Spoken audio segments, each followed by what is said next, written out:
फक्त प्रोसिजर पूर्ण करायची आहे.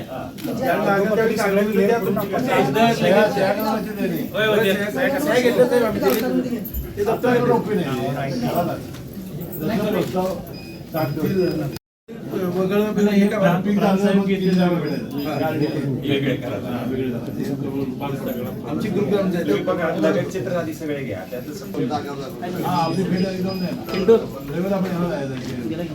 हा शक्तिपीठ मार्ग देवाच्या नावाखाली या राज्यातल्या जनतेला येटीला धरून लुटमार करणारा हा मार्ग ठरणार आहे. 40,000 एकर जमीन या शक्तिपीठ मार्गामध्ये अधिकृतरित्या जाणार आहे.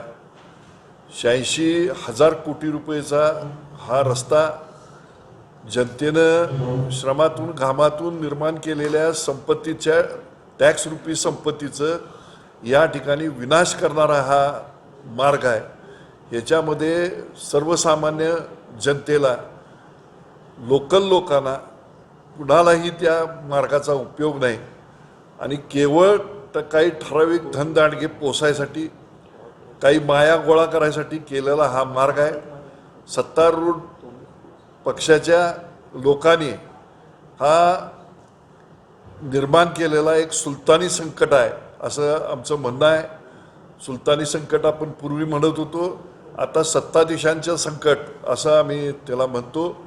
या ठिकाणी या संपूर्ण क्षेत्रामध्ये जे बाधित शेतकरी होणार आहेत त्यांच्या वतीनं हे आंदोलन आपल्या शक्तिपीठ मार्गात रद्द करावा या कृती समितीनं या ठिकाणी आयोजित केलेल्या या आंदोलनाच्या वतीनं मी खात्रीनं सांगतो की मोठ्या प्रमाणात शेतकरी सहकुटुंब ह्याच्यामध्ये सहभागी होतील आणि सरकारनं हा अध्यादेश मागं घेऊन रद्द केलेल्याची घोषणा केल्याशिवाय हे आंदोलन थांबणार नाही.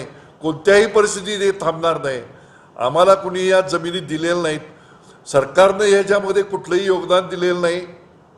या जमिनी डेव्हलप करण्यामध्ये या ठिकाणी मोटर पंप बसवायचे असू देत, विहिरी काढायच्या असू देत, पाईपलाईन घालायचं असू दे, नदीवरनं स्कीम करायचं असू दे, हे सगळं शेतकऱ्यांनी स्वभांडवलातून या ठिकाणी निर्माण केलेलं आहे आणि ह्याच्यावर उपजीविका आता चालू आहे.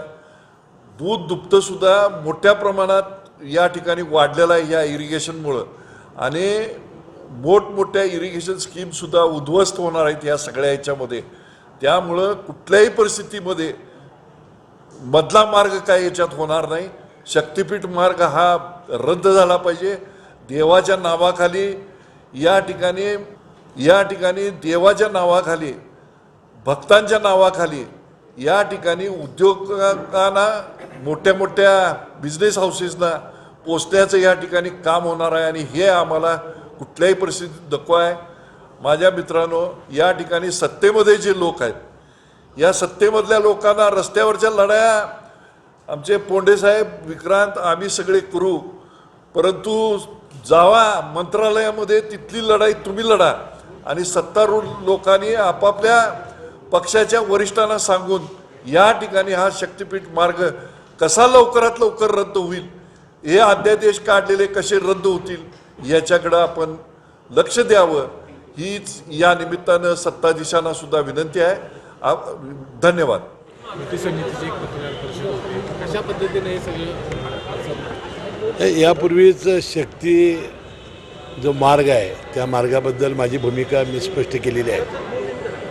निवडणुकीदरम्यान ज्या वेळेला मुख्यमंत्री महोदय कोल्हापुरात येत होते त्यावेळेला परवा झालेल्या मंत्रिमंडळाच्या बैठकीत सुद्धा मी मुख्यमंत्र्यांना ही गोष्ट निदर्शनास आणलेली आहे की या रस्त्याची काही आवश्यकता नाही आणि या रस्त्यामुळं शेतकऱ्यांची जी जमीन जाणार आहे याचा फार मोठा फटका या निवडणुकीत आपल्याला बसलेला आहे.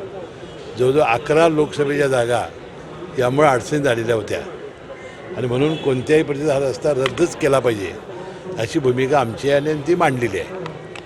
आता जे इतर पक्ष आहेत किंवा विरोधी पक्ष आहे, इतर जे पक्ष आहेत ते आंदोलन वगैरे करतायत.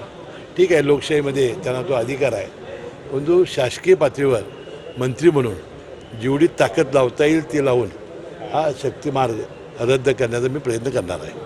विरोधात सुद्धा नोटिफिकेशन निघालेलं आहे शक्तीपीठ महाराष्ट्राचं. राज्य सरकार पुन्हा आता अडचणीत येण्याची शक्यता या महामार्ग तोच म्हणतो मी, तो रद्द करण्याचाच आम्ही प्रयत्न करणार आहोत. म्हणजे जो झालेलाच आहे ना, आता रद्द करण्याचा अर्थच याचा, आता झालं नसतं तर हुच दिला नसता असं बोललो. ते नोटिफिकेशन निघाले तोच रद्द करण्याचा प्रयत्न आपण करतो आहे.